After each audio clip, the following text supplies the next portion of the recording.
Hey everyone, welcome to the First Impressions series, the series where I review an album just after one listen. Now for today, it's a mini album, which is Dadaism number 5 from Japanese digital K band Dadaroma. Now Dadarama's style can best be described as industrial metal with some deathcore, but more recently with some symphonic elements into it. And this album was released on November 13th, 2019. Now, it's worth noting that this album actually is a huge style shift from their usual songs, and it is something that is going to sound. It sounds nothing like what the band's bigger hit songs are, such as Risley Circus, Obodu Senketsu, Turarura, or even the song that was released earlier this year. And yeah. Now, let's see how this song shift in genre and in style works for the band on this album. But first, we're going to talk about the album artwork. Now, the cover art, it is a band standing over the beach. There are some great dim lighting on the cover, and it has a more drawn style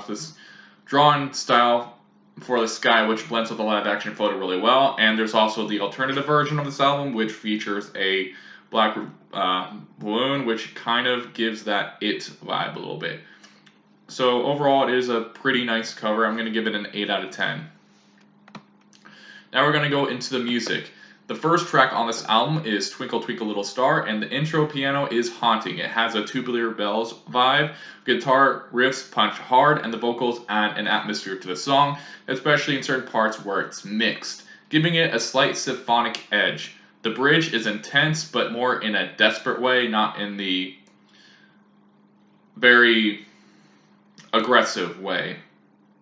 Everything in the song is climactic in this point of the song in the bridge. And that leads into the next song, which is Aizen, which has a dramatic intro with heavily breathing, and this transitions well from the ending of Twinkle Twinkle Little Star into this song. There is acoustic guitar, and the song does have a more Spanish flair to it. The bass in the second verse has a strong tone. I do get some vibes from the Dirt and Grey album Withering Death, especially with the way that this song is mixed, and the song ends with some clock ticking. Kidoro is a more pop-like sounding song, or I should say pop-punk rather.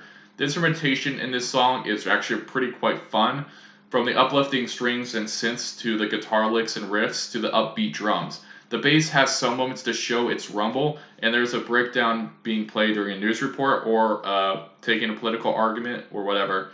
The bass sometimes, with the way it sounds, it kind of does resemble jazz a bit, and it's another really strong track. Then we get to Kabuko no Onna, which is classic heavy metal with the trumpets, the best way I can describe it. It's a ska song. It's another fun song. The song has a fun atmosphere, which is added from the voices and the singing of a group of women. So, yeah, it's definitely more of a really fun time. We get to Peret no Yuta next, which starts with the music box with some distortion over on the top of the mix to create a crackling effect with compressed and dry reverb on the vocals during this intro. The guitar riffs hit hard in this song, and the synths and the strings blend together well. The drums have a very grandiose sound here. They sound bold, and the guitar riffs are heavy, and the choir with the strings is fantastic, and the final chorus in this song really does come with a grand, bold feeling. Then we have the big single, or rather I should say the single from this album, Day by Day. Some great drums with the synths here. The heaviest song on the album by a long shot with the distorted screams. The chorus with the vocal layering is cool, and it adds a big sound to the song. The distorted screaming, however, I will say does not go well with the mix of the song, and it may take the listener out of that immersive experience the song is building on. The final song on this mini album is Pornograph piano version, which is a piano rendition of the song with the same name from an earlier release.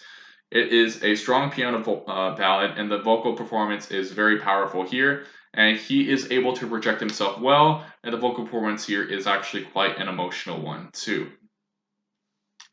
Now for my overall thoughts. This album will actually does remind me a lot of Gazette's Nil in the way that it's a kind of a genre roulette release.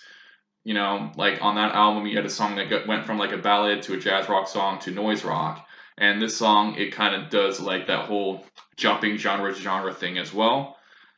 This is an album that, like I noted at the start, is very different from the band's past popular songs. So don't go into this album expecting like some intense like bangers like Oboru Senketsu or Tuarada.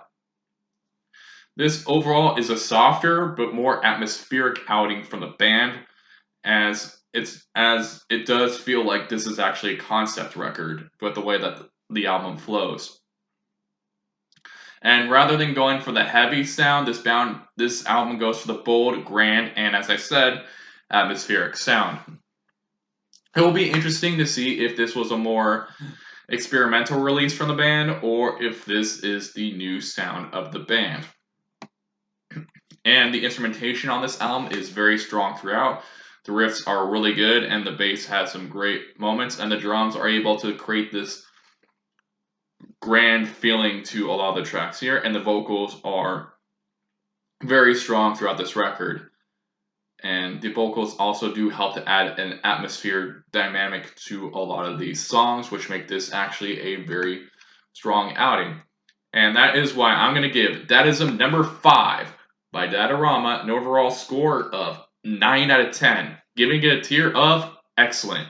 My favorite tracks on this album were Twinkle Twinkle Little Star, Enzen, Kiyadu, Peret no Duka, and Pornograph Piano Version. What were your favorite songs on this album, and what did you think of this album? And let me know in the comments down below. Also, let me know, in your opinion, what you think of other Dadaroma songs of the past, and do you prefer this new style or the older style of Dadaroma? Let me know in the comments down below.